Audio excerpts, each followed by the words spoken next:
Bismillahirrahmanirrahim. So now we are starting with chronic gastritis. It is a very important topic prof point of view से. Chronic gastritis जो है, अब आपने पढ़ा था acute gastritis में भी इन्फ्लेमेशन हो रही है, यहाँ पे भी इन्फ्लेमेशन हो रही है, ऑब्वियसली हो रही है. डिफरेंस क्या होगा? एक्यूट जो होगा उसका ऑनसेट रैपिड होगा, जल्दी होगा. क्रोनिक जो होता है वो स्लो प्रोग्रेसिव होती है. सेकेंडली सिम्टम्स में भी डिफरेंस होता है. इसकी सिम्टम्स लेस स्वेयर होती हैं then acute gastritis. Chronic gastritis क्या है? क्रोनिक इन्फ्लेमेशन है स्टमक के म्यूकोजा की. कॉजेज़ क्या क्या हो सकते हैं? कॉजेज़ जो हैं वो सबसे मेन कॉज जो है वो तो है एच पाइलोराई इन्फेक्शन. ठीक है. अब इसकी टाइप्स हैं क्रोनिक गैस्ट्राइटिस की. बेसिकली दो टाइप्स हैं, ऑटोइम्यून गैस्ट्राइटिस है और एच पाइलोराई गैस्ट्राइटिस है. एच पाइलोराई गैस्ट्राइटिस का कॉज एच पाइलोराई इन्फेक्शन है. ऑटोइम्यून गैस्ट्राइटिस जो है उसका कॉज क्या है?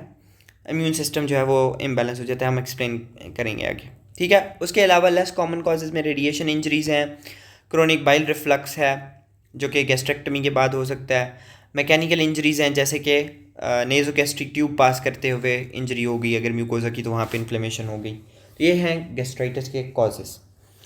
अब हम आते हैं मेनली जो हमारा क्रोनिक गैस्ट्राइटिस में दो मेन टॉपिक्स हैं, जाइंट टॉपिक्स हैं. वो हैं H pylori gastritis and the other one is autoimmune gastritis. H pylori gastritis is very important topic. अब एच पाइलोराई क्या है? एच पाइलोराई एक बैक्टीरिया है, ग्राम नेगेटिव रॉड है. ठीक है. और इसके ना एक एंड पे हमारे पास क्या होते हैं? फ्लैजेला इस तरह लगे होते हैं. ठीक है. अच्छा.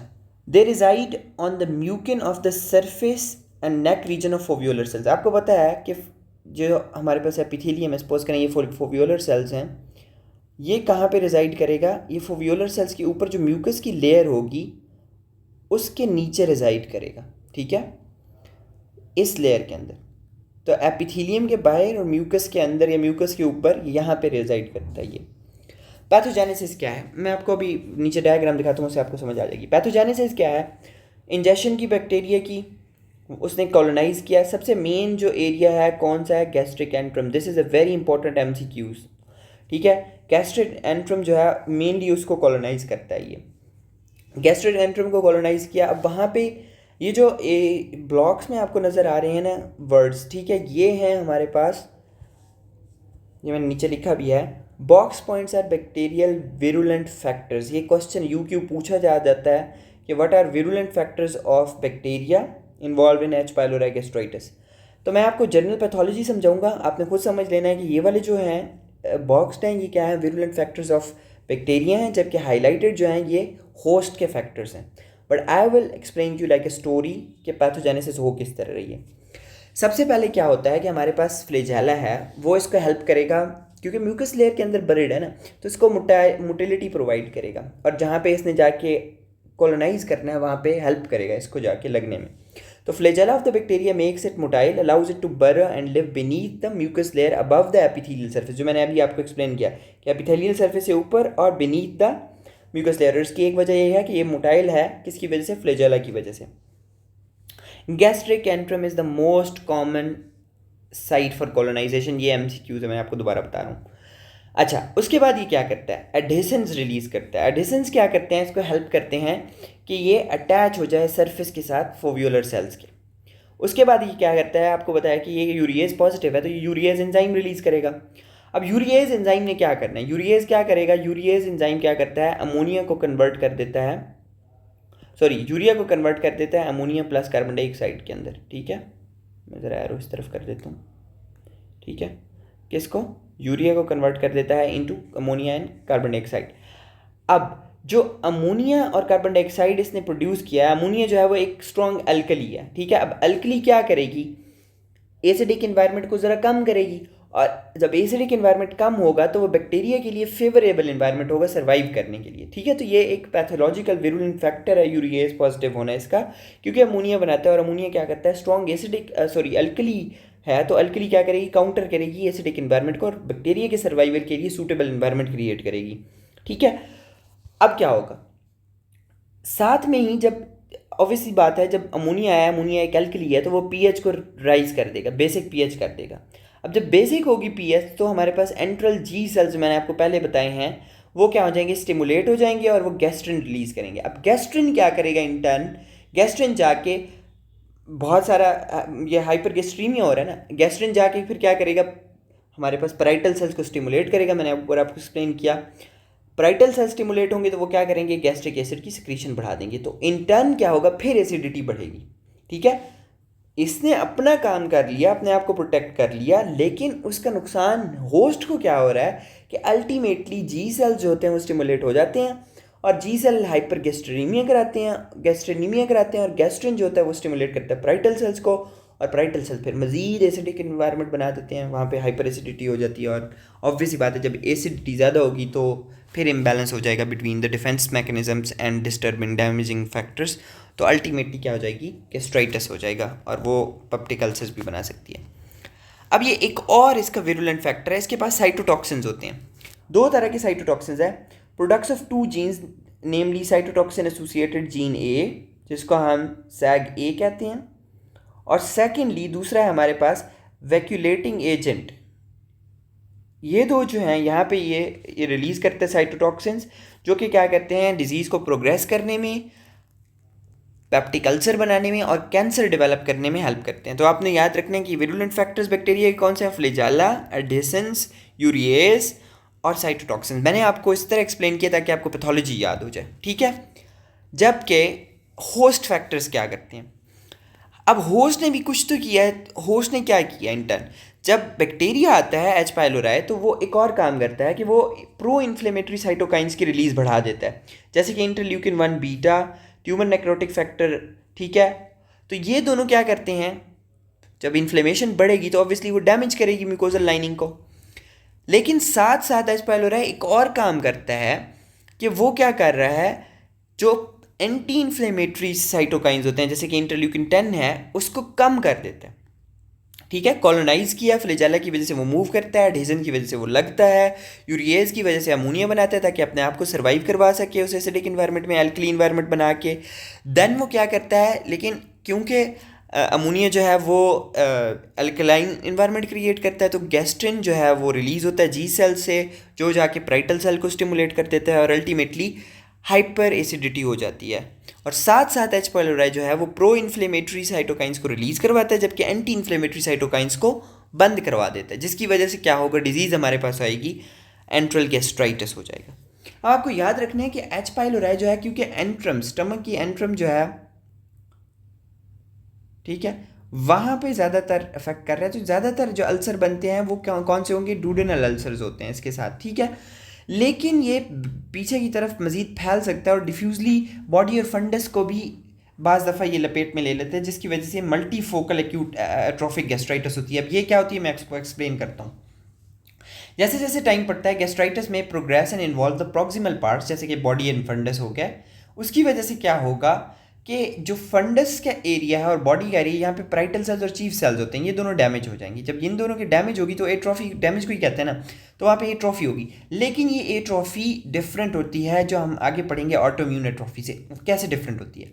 ये होगी पैचेस के अंदर, यहाँ वाला एरिया ख़राब हो गया, यहाँ वाला एरिया ख़राब हो गया, यहाँ वाला एरिया ख़राब हो गया बॉडी एंड फंडस के अंदर। ठीक है, लेकिन ये सारे का सारा नहीं ख़राब होता, कि इस तरह नहीं है कि ये सारा एरिया ख़राब हो जाए। ठीक है, तो ये मल्टीफोकल पैची एट्रोफिक गैस्ट्राइटिस होगी। ठीक है, ओके, तो हमारे पास मल्टीफोकल एट्रोफिक गैस्ट्राइटिस के अंदर क्या क्या होता है, पैची म्यूकोजल एट्रोफी होती है, पैराइटल सेल मास कम हो जाता है, एसिड सिक्रीशन कम हो जाती है। ठीक है, क्योंकि पैराइटल सेल्स ही डैमेज हो गए हैं, तो पैराइटल सेल्स जब डैमेज होंगे तो एसिड कैसे प्रोड्यूस होगा, और एडिनोकार्सिनोमा होने के चांसेस बढ़ जाते हैं। ठीक है, अब मैं आपको पैथोलॉजी एक्सप्लेन करता हूँ, इसकी माइक्रोस्कोपिक पिक्चर्स। अब यहाँ पे आप देखें, ये हमने किया है जी, वार्थन जेली एक हमारे पास स्टेन होता है, उसके ज़रिए हम देख रहे हैं। तो अगर आप देखें तो ये हमारे पास कलमनर सेल्स हैं। ठीक है, ये ऊपर म्यूकस लेयर है, और इस म्यूकस लेयर, ये म्यूकस लेयर है, म्यूकस लेयर आपको नज़र आ रही है। इस म्यूकस लेयर और एपिथेलियम के दरमियान में ये हमारे पास जो आपको नज़र आ रही हैं चीज़ें, ये जो छोटे छोटे, ये हमारे पास क्या हैं, बैक्टीरियाज हैं। ठीक है, होपफुली आपको समझ आ रहा है। तो spiral shaped H pylori are highlighted within the Warthin Starry silver stain. ठीक है, दूसरी में अगर आप देखें तो यहाँ पे आपको ऑर्गेनिजम्स नज़र आ रहे हैं। ठीक है, intra epithelial and lamina propria neutrophils are prominent. हाँ, अब देखें, क्रोनिक गैस्ट्राइटिस में क्या होता है कि जो हमारे पास ये ऊपर एपिथेलियम है, ये सारी एपिथेलियम है, और ये नीचे लैमिना प्रोप्रिया ये वाला। अब इस लैमिना प्रोप्रिया के अंदर आपको बहुत सारे ये नज़र आ रहे हैं सेल्स, ठीक है। कौन से सेल्स हैं? न्यूट्रोफिल्स हैं, बहुत प्रोमिनेंट हैं। उसके अलावा हमारे पास तीसरी चीज़ इसकी मॉर्फोलॉजी में हमें क्या नज़र आती है, वो होते हैं प्लाज्मा सेल्स और लिम्फॉइड एग्रीगेट्स। अच्छा, अब लिम्फॉइड एग्रीगेट्स आपको नज़र आ रहे हैं, ये वाले लिम्फॉइड, ये ऊपर लिम्फॉइड एग्रीगेट्स हैं और इनके अंदर क्या है, ये जर्मिनल सेंटर्स हैं सेंटर में, ठीक है। लिम्फॉइड एग्रीगेट्स हैं, लिम्फॉइड टिश्यूज़ होते हैं ना, उनके आपस में वो इकट्ठे हो जाते हैं तो लिम्फॉइड एग्रीगेट्स बना देते हैं। और सब एपिथेलियल हमारे पास और क्या चीज़ें हैं, प्लाज्मा सेल्स हैं, ठीक है। ये प्लाज्मा सेल्स हैं नीचे वाले, ये होपफुली आपको नज़र आ रही है हमें, ठीक है। तो यही इसकी मॉर्फोलॉजी है। मैं यहाँ से पढ़ देता हूँ। मॉर्फोलॉजी क्या है? The organism is concentrated with in the superficial mucosal layer overlying the epithelial cells, मतलब एपिथेलियल सेल्स के ऊपर और म्यूकस लेयर के नीचे, वहाँ पे प्रेजेंट होते हैं बहुत ज़्यादा। डिस्ट्रीब्यूशन इनकी इरेगुलर हो सकती है। Within the stomach H pylori most often is found in the antrum, ये भी बात हमने पढ़ ली। H pylori are less common in oxyntic mucosa, मैंने आपको ये भी बताया कि ये सबसे पहले कहाँ पे आते हैं, एंट्रम में आते हैं, और फिर विद प्रोग्रेशन ऑफ टाइम बाज़ दफ़ा, नॉट इन एवरी केस, ये फंडस की तरफ और बॉडी की तरफ जाते हैं। फंडस और बॉडी को मैंने आपको कहा था कि वहाँ पे ऑक्जेंटिक सेल्स होते हैं, प्राइटल सेल्स को ही कहते हैं ऑक्जेंटिक सेल्स, तो ऑक्जेंटिक म्यूकोजा यहाँ पे लिखा हुआ है वर्ड, ठीक है। वहाँ पे बहुत रेयरली जाते हैं, ठीक है। अब एंडोस्कोपी पे हमें क्या क्या नजर आएंगे? H pylori infected enteral mucosa is usually erythematous and has a course और इवन नोड्यूलर अपीयरेंस। क्या होगा? वहाँ पे ब्लड पूल हुआ होगा, जैसे मैं आपको बताया, ठीक है। आपको एरिथमेटस नज़र आ रहा है सारा एरिया, ठीक है। उसके बाद है इंट्रा एपिथेलियल न्यूट्रोफिल्स एंड सब एपिथेलियल प्लाज्मा सेल्स, ये भी आपको दिखा दिए। इंट्रा एपिथेलियल ये न्यूट्रोफिल्स हैं बहुत सारे, और सब एपिथेलियल ये हमारे पास प्लाज्मा सेल्स थे, ये भी नज़र आ गया, ठीक है। विद इंटेंस इन्फ्लेमेटरी इन्फिल्ट्रेट्स, ठीक है। Inflammatory infiltrates may create thickened rugal folds mimicking the appearance of early cancers, ठीक है। क्योंकि यहाँ पे जो इन्फिल्ट्रेट्स हैं, अब होता है ना स्टमक के अंदर रूगीज़ होती हैं। रूगीज़ क्या होती हैं? रूगीज़ बेसिकली होती हैं कि स्टमक जो होता है वो सिकुड़ा होता है, जब हम फूड खाते हैं तो रूगीज़ जो होती हैं वो डिस्टेंड होती हैं, स्टमक जो होता है वो फैल जाता है, फिर वो रूगीज़ की वजह से ही होता है, ठीक है। तो यहाँ पे रूगीज़ जो होंगी वो इस तरह नज़र आएंगी, थिक हुई हुई, क्योंकि यहाँ पे बहुत सारे हमारे पास इन्फिल्ट्रेट्स आ गए हैं, किसके? न्यूट्रोफिल्स के। तो लगेगा हमें ये कि ये कैंसर जैसे हैं, बट एक्चुअली में ये क्रोनिक गैस्ट्राइटिस ही होती है। लिम्फॉइड एग्रीगेट्स आपको मैंने दिखा दिए, lymphoid aggregates with germinal centres ये भी होते हैं, ठीक है। और आखिर में क्या लिखा हुआ है कि long standing H pylori gastritis में extend and involve the body and fundus, ये मैंने आपको बता दिया कि जब ये बॉडी और फंडस को ऊपर की तरफ इन्वॉल्व करेंगे तो वहाँ पे एट्रोफिक गैस्ट्राइटिस करेंगे, मतलब ब्राइटल सेल्स और चीफ सेल्स जो होंगे वो डैमेज हो जाएंगी। तो सिंपल है पैथोलॉजी, मैं आपको दोबारा एक्सप्लेन कर देता हूँ। वार्थिन सिल्वर स्टेन था, उसमें हमें क्या नज़र आया कि म्यूकस की लेयर ऊपर है, नीचे एपिथेलियम है, मतलब एपिथेलियम के ऊपर म्यूकस के नीचे हमें नज़र आ रहे हैं स्पाइरल शेप्ड बैक्टीरियाज, जो कि एंट्रम वाले एरिया में सबसे ज़्यादा होते हैं। देन मैंने आपको बताया कि यहाँ पे ये जो एरिया होता है एंट्रम का, ये एरिथमेटस होता है, यहाँ पे बहुत ज़्यादा ब्लड से इकट्ठा हुआ होता है। फिर लैमिना प्रोप्रिया के अंदर बहुत ज़्यादा एग्रीगेट्स होते हैं, हमारे पास इन्फिल्ट्रेट्स होते हैं न्यूट्रोफिल्स के, और वो थिकन कर देते हैं हमारे पास रूगीज़ को, जिसकी वजह से ये कैंसर लाइक अपीयर होते हैं।